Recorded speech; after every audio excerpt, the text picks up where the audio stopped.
E ardhmja e Alan Shearit te Cagliari vijon të jetë e paqartë, ndërsa emri i portierit kombëtares shqiptare vazhdon të qarkullojë në merkaton italiane.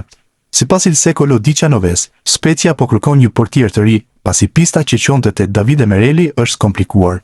Favoriti i momentit mbetet Alessandro Mikai, i cili aktualisht është lojtar i lirë pas përfundimit të kontratës me Reggianën. Megjithatë, Spezia është gati të intensifikojë kontaktet për Alan Shearin.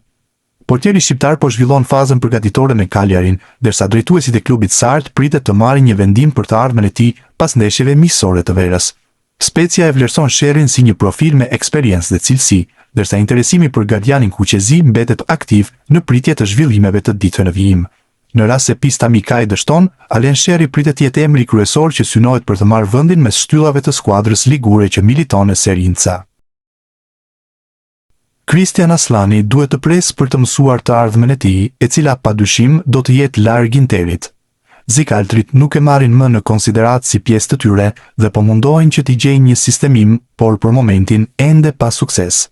Ditët e fundit në Itali u bë e ditur se ai ishte ofruar Al Ittihad në Arabinë Saudite si pjesë e transferimit të mundshëm të Musa Diaby te Zikaltrit nga ekipi saudit, por duket se çdo gjë është mbyllur me një jo. Pa filluar mirë, pasi Al Ittihad ka bërë lëvizje të tjera. Mediat ndërkombëtare raportojnë se klubi në fjalë ka gjetur akordin për transferimin për 19 milion euro të senegalezit Dion Lopi nga Almeria. Futbollisti në fjalë luan në të njëjtin pozicion si Aslani, e kështu është e qartë se klubi saudit nuk do të hedhë hapa të mëtejshëm përmes fushorin shqiptar, edhe për faktin se rregulloret e kampionatit kufizojnë numrin e të huajve në fush. Ndaj Aslani mbetet në pritje për të mësuar të ardhmen e tij me negociatat me klube të ndryshme që nuk kanë gjetur një fund të lumpur deri tani, edhe për çështje ekonomike, pasi lojtari ka një rrogë të lartë, apo edhe për kërkesën e rreth 10 milionë eurove nga Interi për kartonin e tij. Gjatë një interviste të dhënë për Sky Sport, Mërgim Vojvoda ka folur për javët e para të tij te Udinese.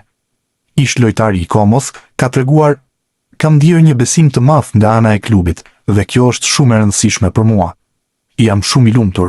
Dua të provoj të bëj diçka të bukur dhe më të mirë se në të kaluarën." Runjaic, kemi biseduar, ai është i kënaqur që më ka këtu. Vojvoda ka dhënë edhe një koment për Nicolo Zaniolon. "E dim që ka cilësi të mëdha, që mund ta ndihmoj skuadrën. Shpresoj që të kuptohemi mirë me njëri tjetrin." Skuadra e Hajduk Splitit ka humbur 2-1 ndaj Varaždin në ndeshjen e parë të sezonit të ri në elitën e futbollit kroat. Në këtë ndeshje, asist bëri mes fushori i kombëtares shqiptare Adrion Pajaziti. Pajaziti asistoi te goli i vetëm i shënuar nga Pukstas në minutën e 56. Në këtë ndeshje, minuta nuk pati për dy lojtarë tjerë shqiptar, si Bruti dhe Raci, që janë edhe ata pjesë e Hajdukut të Splitit, por e ndoqën ndeshjen nga stoli. Transferimi i Mirlin Daku te Spartaku i Moskës pritet të zyrtarizohet së shpejti, por sulmuesi shqiptar nga Kosova po përballet me një situatë të pakëndshme, ende pa e veshur fanellën e klubit rus. Shkak janë bërë disa tifoz ekstremist të Spartakut. Bëhet fjalë për tifo grupin Crazy North, që ka dalë publikisht kundër afrimit të tij, duke përdorur gjuhë fyese dhe mesazhe me përmbajtje të rëndë ndaj shqiptarëve. Në kanalin e tyre në Telegram, grupi Ultras shkroi: "Shprehim kundërshtimin ton të plot ndaj transferimit të mundshëm të Mirlin Dakut në klubin ton. Ne mbështesim popullin vëlla serb dhe qëndrimi ynë ndaj ustashëve, si dhe veçanërisht ndaj shqiptarëve dhe kosovarëve, mbetet i pandryshuar." Në anën tjetër, mesazhi në pankartë thuhet: "Fundërina shqiptare jashtë." Mbetet për t'u parë nëse këto reagime do të bëhen pengesë për transferimin e Dakut te Spartaku i Moskës, apo gjithçka do të finalizohet me sukses. Portieri shqiptar Simon Simoni zhgënjen në 2 ndeshjet e para në Superligën e Zvicrës. Skuadra e Luzernit pësoi sot humbje 3-0 ndaj Sionit në ndeshjen e raundit të dytë të kampionatit. Ai ka pësuar 6 gola në 2 ndeshje. Vlen të theksohet fakti se në duelin e sotëm ndaj Sionit, golin e parë e shënoi shqiptari i Kosovës, Donat Rudhani, në minutën e 9. Trajneri i Genoas, Daniele De Rossi, ka folur dje pas miqësore së luajtur nga ekipi i tij ndaj Leicester, edhe për Mario Mitajn. Futbollisti nuk bëri debutimin e tij në këtë miqësore dhe trajneri shpjegoi se pse kishte lënë jashtë lojtarin, por duke mos kursyer elozhet për futbollistin e kuqezinëve që ju bashkua pak ditë më parë skuadrës. Ai ka cilësi të shkëlqyera, ofron shumë zgjedhje, e nxjerr ekipin mirë përpara me top dhe di si të shtyjë. Edhe fizikisht, pavarësisht se nuk është një dollap, ai ka shpejtësi, e mban, luan me cilësi dhe shkon përpara. Shumë i ngjashëm me Martin ose Angelino, këta mbrojtës të krahut që nuk janë gjigant, por din ku ta çojnë topin. Për sa i përket cilësisë dhe prekjes, ai do të na rrisë nivelin dhe kam ndjesinë se ai mund të luajë edhe në pozicionet e tjera në fushë. Tani le të shohim sa kohë kemi. Ai ndjehej mirë sot, por nuk doja ta rrezikoja. Ishim të lodhur ne nga udhtimi e lore maj, të cilit i duhet i nënshtrohej vizitave mjekësore, fotove dhe firmave. E lash jashtë, por ai është në gjendje të mirë. Ai është pak prapa nesh në përgatitje, sepse ka bërë më shumë volum se sa intensitet, por nga të dhënat që kemi parë, ai do të jetë mirë së shpejti. Ishin fjalët e De Rosit për mbrojtësin e kombëtares shqiptare. Juventusi ka zyrtarizuar gjatë fundjavës afrimin e 2 sulmuesve të rinj. Bardhëzint blen më në fund Randal Kolomuanin dhe pastaj edhe Kerim Alajbegovic, duke shpenzuar për të 2 futbollistët shifra që mund të arrijnë deri në 90 milionë euro në varësi të bonuseve.